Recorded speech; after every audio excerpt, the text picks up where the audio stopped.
Can I get rid of this update? Yeah, good. Get lost. All right. So we have those functions available to us in CMath.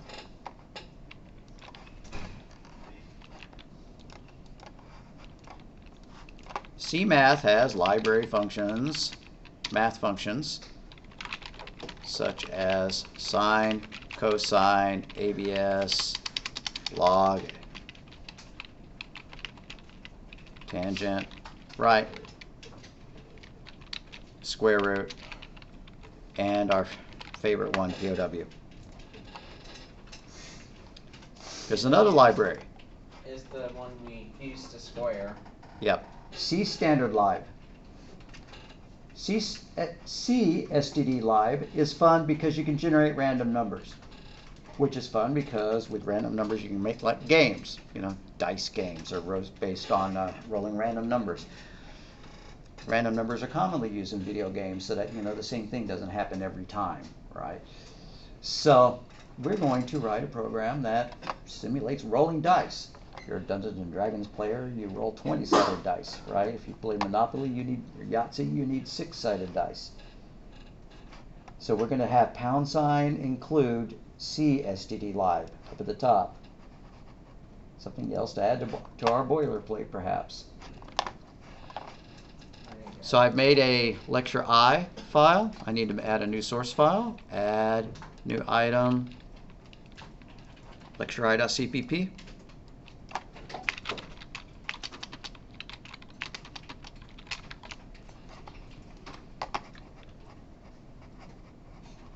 If I go and look, I think in class information, I've got a relatively new version of the boilerplate.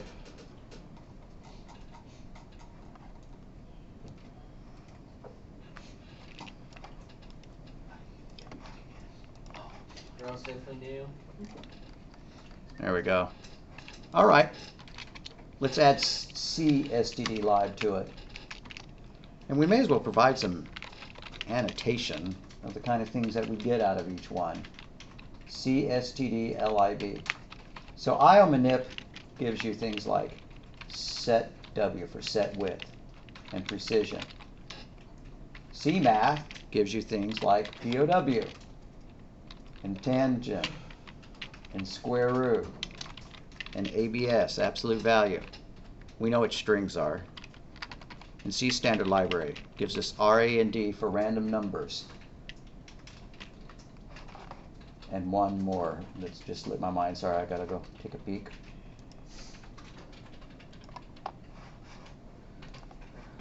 SRAM. SRAM? Yep.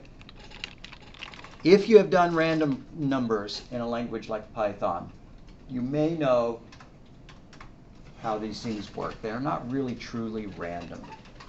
They're called pseudo-random. Pseudo meaning kinda, quasi. Why are they called pseudo-random? Because it's a mathematical formula. And based on the last number it generated, it uses that to calculate the next number. Just like, suppose we had a really stupid algorithm for a random number, which was the new random number is equal to the last random number plus 2. So if the first random number was a 0, then the next time we called the random function, it's just do more than that. It's just, okay, obviously that's not a random number. So the random number function is considerably more complicated than that to try to make it look random, to make it look like it's unpredictable. But given the same first value, it'll always repeat the same sequence. That's what SRAND is for. It sets the so-called seed. The seed is the first value, so that then, if the first value is set different, then all the subsequent numbers will be different as well. Let's play with that. Let's make some random numbers. Now that we have included CSTD lib, we could create some variables, right? int I, comma, j, comma, k, comma, l, comma, m. There, now we have 5 values. I equals RAND, parentheses. Where'd my I go? I equals RAND, parentheses, in parentheses, semicolon. And then just do j and k and l and m the same way. J equals RAND, parentheses, in parentheses. K equals RAND. L equals RA and D. And M equals RA and D. Parentheses and parentheses. Well, let's print those out. C out, less than, quote, or no quotes, I, less than, quote, space, end quote, and then do the same for J, K, and L and M.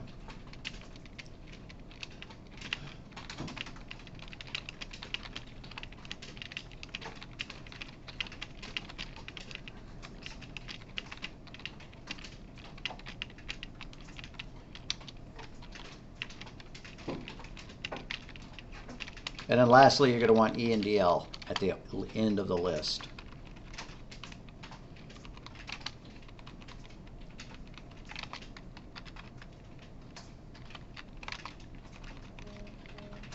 And do you need to space it out like that? No, of course not. You can put it all on one line like I had originally. So when it runs, it's going to print 5 numbers. And then if you run it again, it's going to print the same 5 numbers. And if you run it again, it's going to print the same five numbers. It doesn't look very random at that point after you've seen it a few times.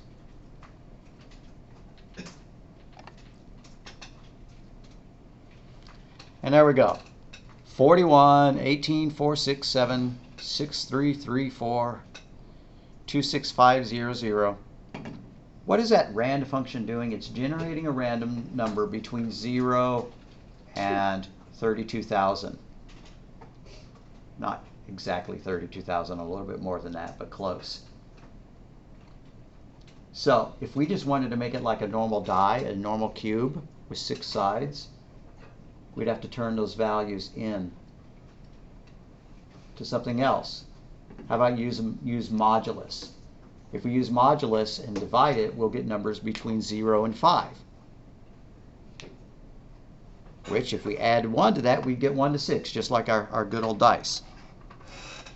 So I'm going to modify I, J, K, L, and M to do modulus 6 plus 1 next to each one of them. Modulus 6 plus 1. Modulus 6 plus 1. Modulus 6 plus 1. And modulus 6 plus 1.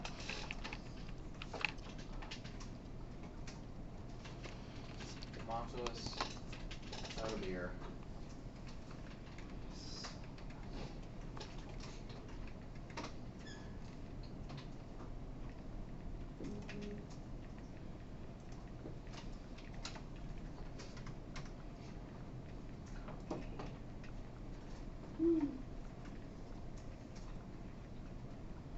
Now run it and take a look. That looks a lot more like the dice you would roll in a game, right? Good old dice like that. Not dice monkeys. Dice. Google has a dice too. Yeah, I know, it's cool. If you type in, if you go to Google, and I don't know if you've ever played fantasy role-playing games like Dungeons and Dragons, you're used to this nomenclature. My whipping gets 5d6, meaning 5 6-sided dice. But in Google, you can say roll 5d6, and it rolls them. You do a 20-sided dice too. Yeah, you can do 20-sided dice. You can do 12-sided dice. So I'm going to roll 5d6 plus I want to roll 2d20. Well, that didn't work. Just do 2d20. But if I do just 2d20, it'll work. Right? And so on. Well, anyways, now that I've got that in there, I ought to be able to see my 5 numbers.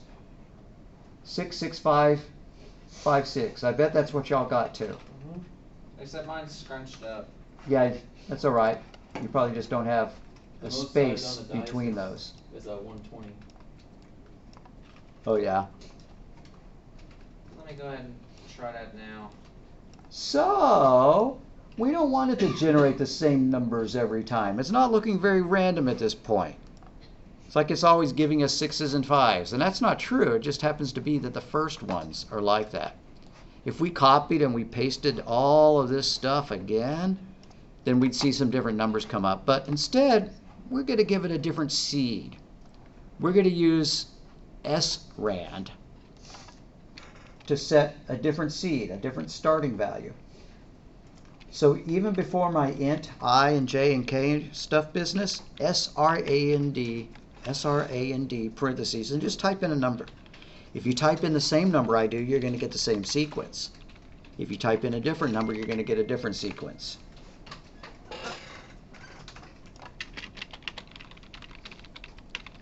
So the seed value dictates, it tells C, that function, what the starting point is so that all the following numbers will follow a different pattern. Right, 52654. If you set yours to 1,000, that's what you would get. If you set it to something else, 6. Yes, sir. Do you have the txt file saved on Canvas for the includes for the iStream and everything? Yeah, if you need the boilerplate, it's out in class information. So modules, class information, boilerplate improved. Then you can just copy and paste. Okay. Yeah. Okay, that's great. We can make the numbers look different, but they're still the same every time, right? Once I pick one, my numbers may no longer be the same as yours if you used a different seed, but it's still going to print out the same thing every time. So what people do is they call a time function, which returns the number of seconds since midnight. And unless we all run our program at the exact same moment, we're not going to get the same seconds since midnight, right? So that'll make our numbers look even more random.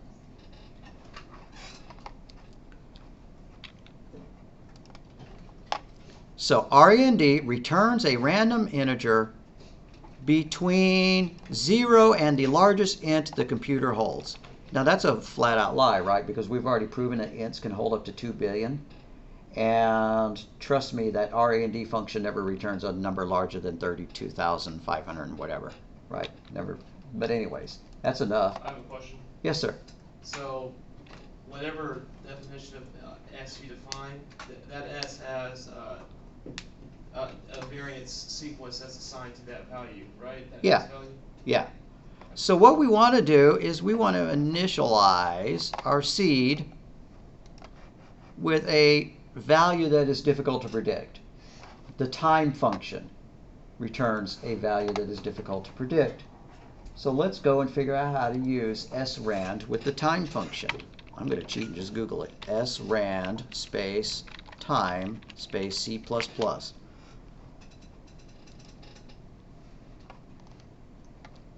And here's how they do it. They include another header file. Looks like we're going to be modifying our boilerplate pretty soon to include time.h. And then they do srand parentheses time parentheses null. We can do that. Let's add a new include. # include less than time.h in parentheses.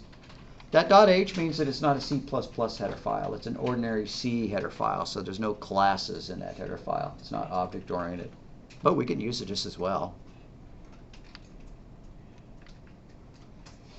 Wait, why is it .h? Because that's a C header file rather than a C++ header file. C is a more primitive language. It doesn't have object-oriented capabilities like C++.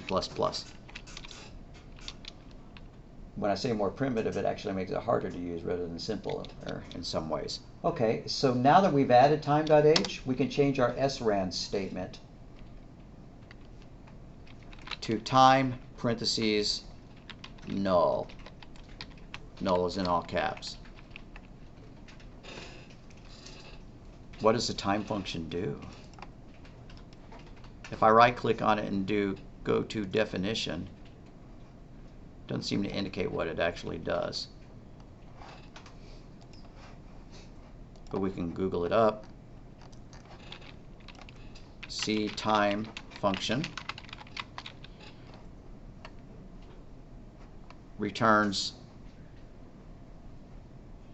the number of seconds since January 1, 1970. So unless we all run our program at the same exact time, that's going to return a different value for each one of us. And so now, and finally, So it's not truly random. that's correct. It's not truly random, but it looks more random now. That's why they are called pseudo-random numbers.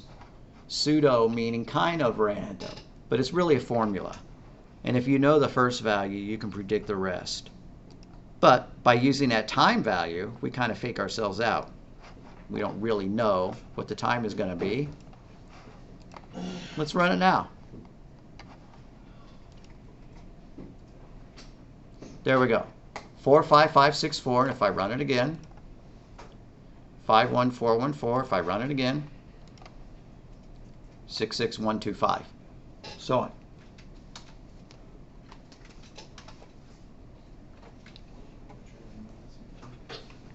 Yes, this is almost completely random. Alright. 3, 2, 1. Dude, we messed up. Come on. So what could you do with dice?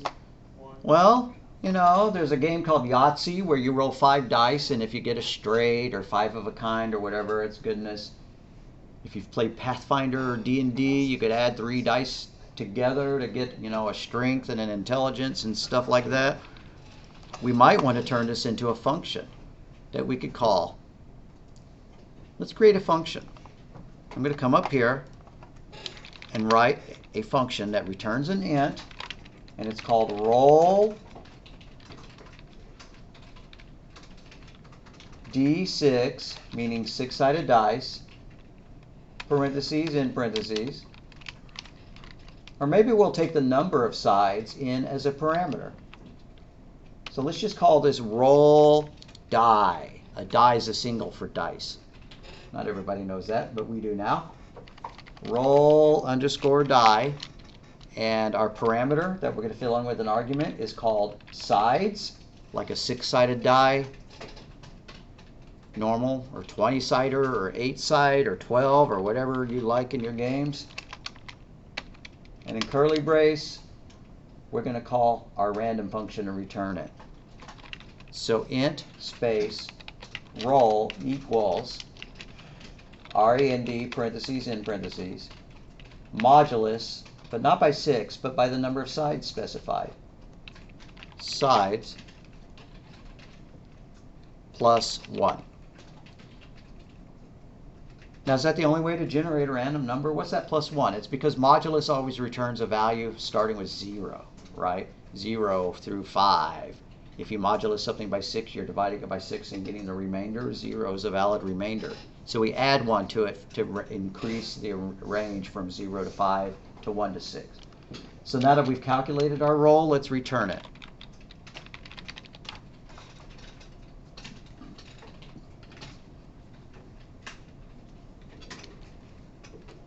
Now we count. Wait a minute. Oh, wait, I forgot to put the name down. So, if you've played fantasy role-playing games, you might have a character with a strength, and then a character with an intelligence, and a character with a constitution. So int strength equals roll underscore die, parentheses 6 in parentheses plus roll underscore die, parentheses 6 in parentheses plus roll underscore die, parentheses 6, right? That's one attribute of our character. Just copy and paste that a couple more times. So we're getting rid of our. Oh, I left all that stuff under there. I just put this up at the top because it was near the function. So strength and dexterity and cons for constitution, like hit points. And we could print those out, right?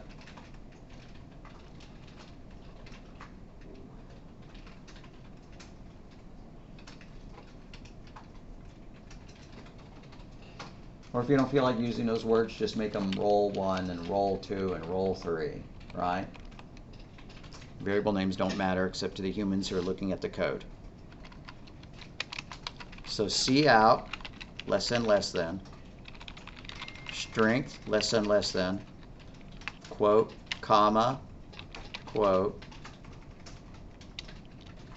less than, dex, less than, quote, comma, quote, less than, con, less than, endl.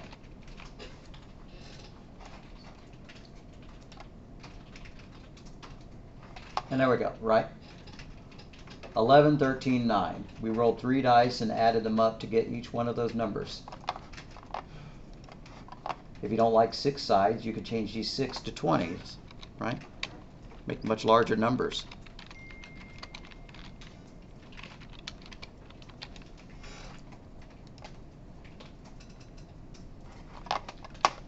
So my STR value ought to get a lot larger now because I'm rolling a die with a lot more sides. So 44, yeah.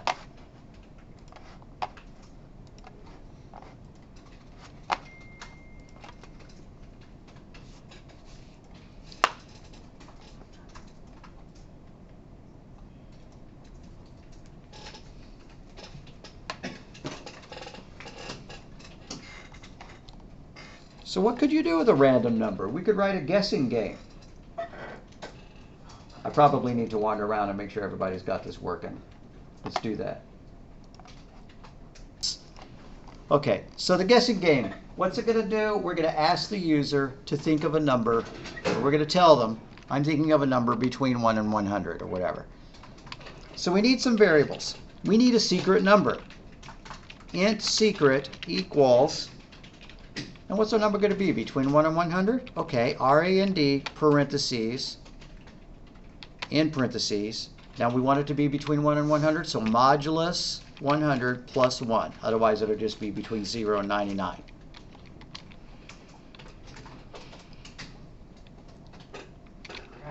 All right, that's our secret number. Cout less than.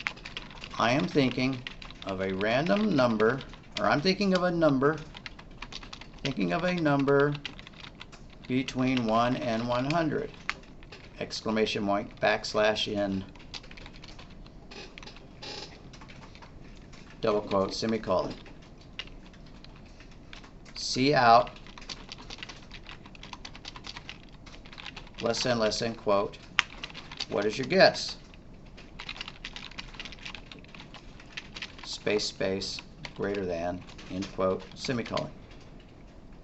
So we need a variable to hold our guesses. int space guess. CIN greater than guess.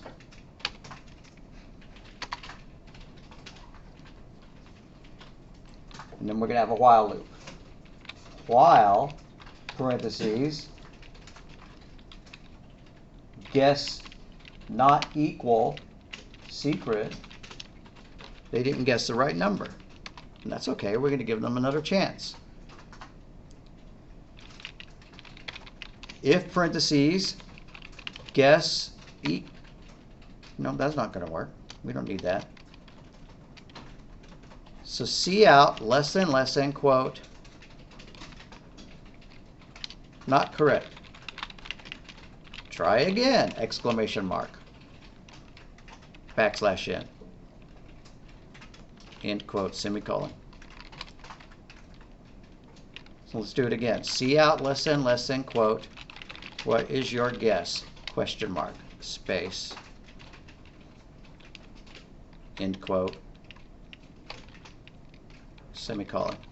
And then let them type it in. CIN greater than guess.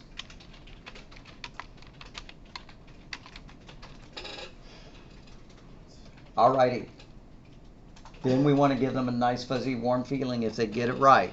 So after our closing brace here, but before our system pause, right, we're going to do an if statement. If they got it right, if parentheses guess equals secret, in parentheses, cout, congrats, you got it, exclamation mark, backslash in, end quote, semicolon.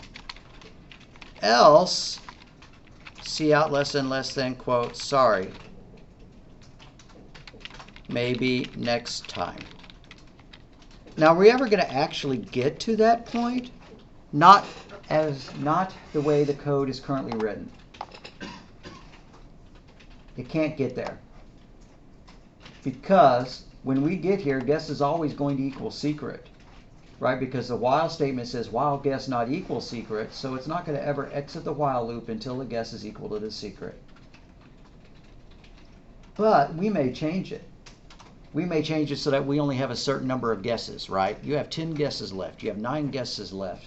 You have 8 guesses left. And so on. So we may wind up modifying our while loop so that you can get down here without guess not equaling secret. Let's play our game. Let's see if it works.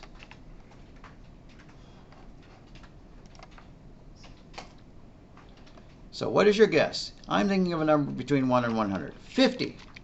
Not correct. Try again. 25. Not correct. Try again. 26. Okay, now this is kind of lame. What would make the game more fun? If it kept looping until you guessed it right. Yeah. Or it would give But you we also need some information about what our next guess should be, because when I typed in 50, I didn't too know. low. Right. We need it to tell us whether it's too low or too high.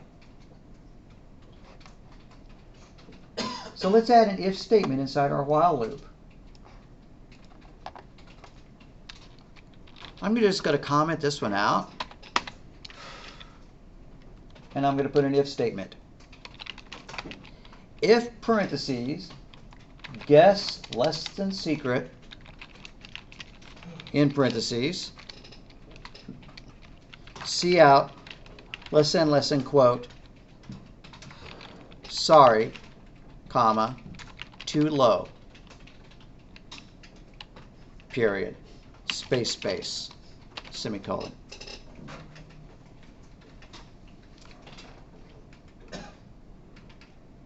Or maybe \n like we did on the other ones, just to be consistent.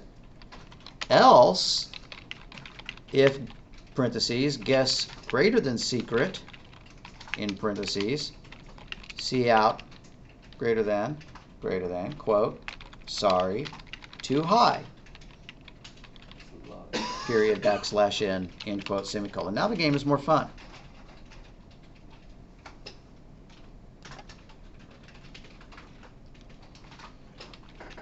So 60, sorry, that's too high. 30, still too high. 25, okay. 1, too low. 2, 3, 4, 5, 6, 7. All right, it was 8 on mine, and it's going to be different on yours.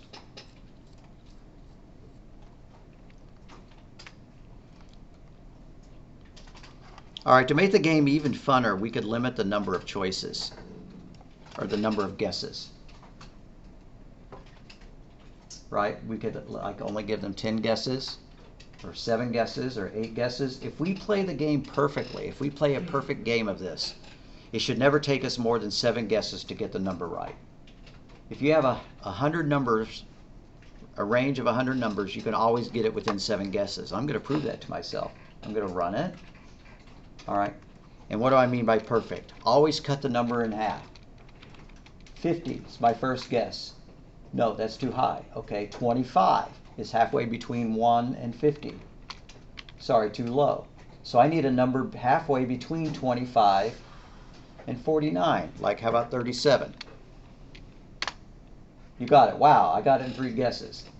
That seems unusual, but it'll never take you more than 7 guesses if you follow that pattern, where you guess halfway, and then you guess halfway between that, and you guess halfway between that.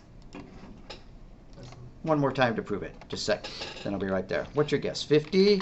Sorry, too low. Okay. Then what should my next guess be? 75. Yeah, 75. Nope, that's too high. So how about somewhere like 62? Too low. So somewhere halfway between 63 and 75. I'm not doing it perfectly. 68 still too low. 72, 73, that's too high. 60, no, 70, 71, Okay, see? I wasn't doing it exactly right, so it might have taken me more than 7 guesses, but it wouldn't have taken me far more. So if you have 100 different choices, and I still will be there, then you can calculate the max number of guesses by just using the logarithm of 2 function. So log 2 parentheses 100 should take no more than 7 guesses. What if you have 1,000 different choices? It should never take more than 10 guesses. You could change your game to be between 1 and 1,000, and if the person played a perfect game, they should always be able to get it within 10 choices. What if you did between 1 and 1,000,000? Only 20 guesses to guess a number between 1 and 1,000,000. That's pretty cool if you think about it. That's called the binary search algorithm. Binary meaning cutting it into 2 each time. So we use log. Log base 2, log 2. Do you see the game I made on there? The Java one? I am so sorry, pardon me. I said, do you sell that Java game I made on there? No, I need to. The 1 to 100? Yeah, that was cool. That was cool.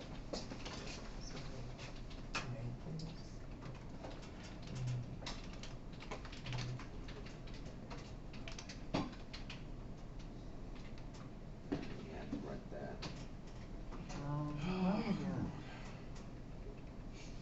Oh wait, it's changing now.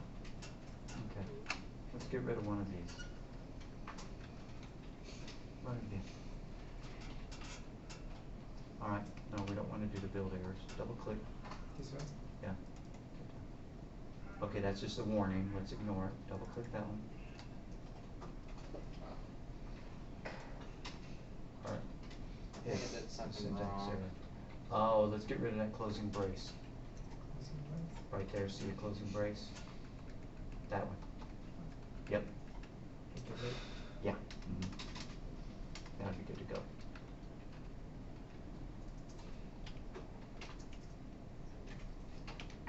I don't know why it's saying sorry, maybe next time. You have got to be freaking kidding me.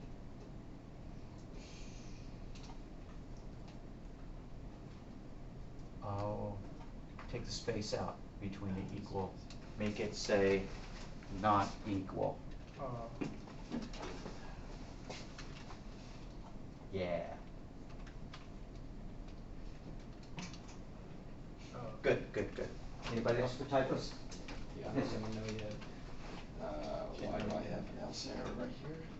Because you got a semicolon after your if. Oh, that's right.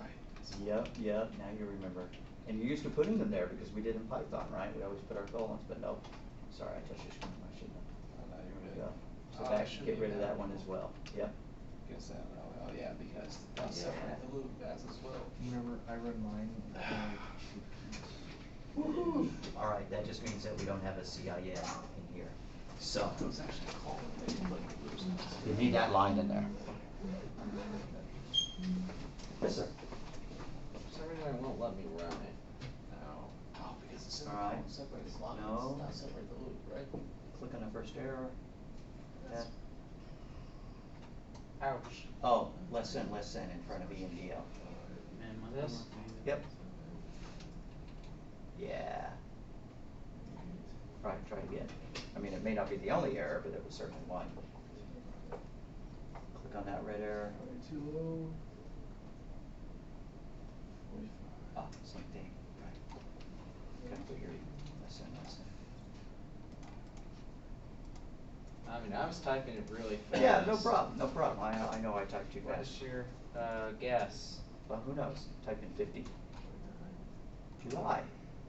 All right, Ouch. so guess It- 25. It literally printed. Yeah, well, you can fix that. So let's try 25. Sorry, that's still too high. How about 12? Look at All right, still too high. 5, 1. All right, what's going on here? Okay, so there's what's going on. Let's close it. Click Norm. What is that? I hit Control C to stop it, and we're kind of broke it. Woohoo! Alrighty, go ahead and close it. You ready to run at the same time? Hold on, give me a second. Ah, you see that semicolon? Yeah. Get rid of the semicolon. Right there. On your else. Hey, Right there. Yep. you know how I just destroyed the loop? And let's put some tabs to make it a little bit easier to read. Which I, you can Let's put a tab here. it out. Because you know how And to a tab. 6. Here. What's my guess? Look at here. And let's put the word if after else. If? Nope, Because after the else. Oh yeah, Go up keep one looping because before they the can read parentheses. that like this, Just hit right? the up arrow one time. That's too many bits per Right minute. there. I'll move it for you. Sorry. Two. Look at that. Yep. Right. I just added an in. Get rid of that in for me, please. Wait a minute. All Else right. if? Yeah.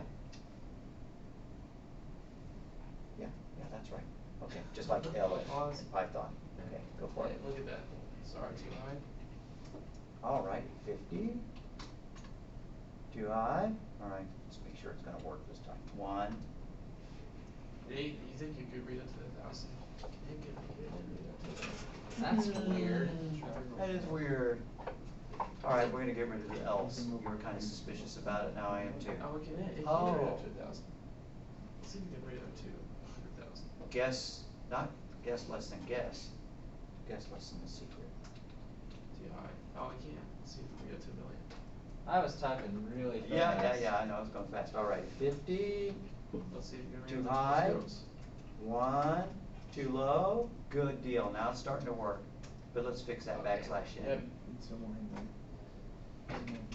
It's supposed to be a. There. 100 million to 1 billion. We can't read to 1 billion. Or you can always Yeah, use we'll the read to EDL. 2 billion.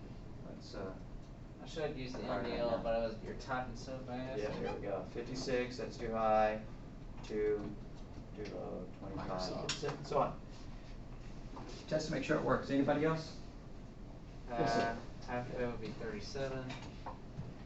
Oh, just, it's already, it's complaining that the program is open. We may have to quit Visual Studio entirely to get it to work. But we are done with the lecture, so it doesn't really matter. I got it. If you feel like it, quit Visual Studio and relaunch it and get back into it. But we're pretty much done with it. So what are we going to do? We're finished with this? Write a program that has a while loop that rolls random numbers Oh, it just died. between 1 and 100 Yeah. and stops when it gets a 1. That's all it has to do. It's going to print out a series of random numbers and it's going to stop when it equals 1. So it's going to use a while loop. And if you get stuck on the fact that we have a while loop because I don't think we've lectured about it too much, that's okay. We can talk more about this on Thursday. But I think that you can do it, right? So homework. Write a program that has a while loop to generate random numbers between 1 and 100, comma. So it'd be homework 7. Yep, and stops when it gets a 1. Print each number as you go, right?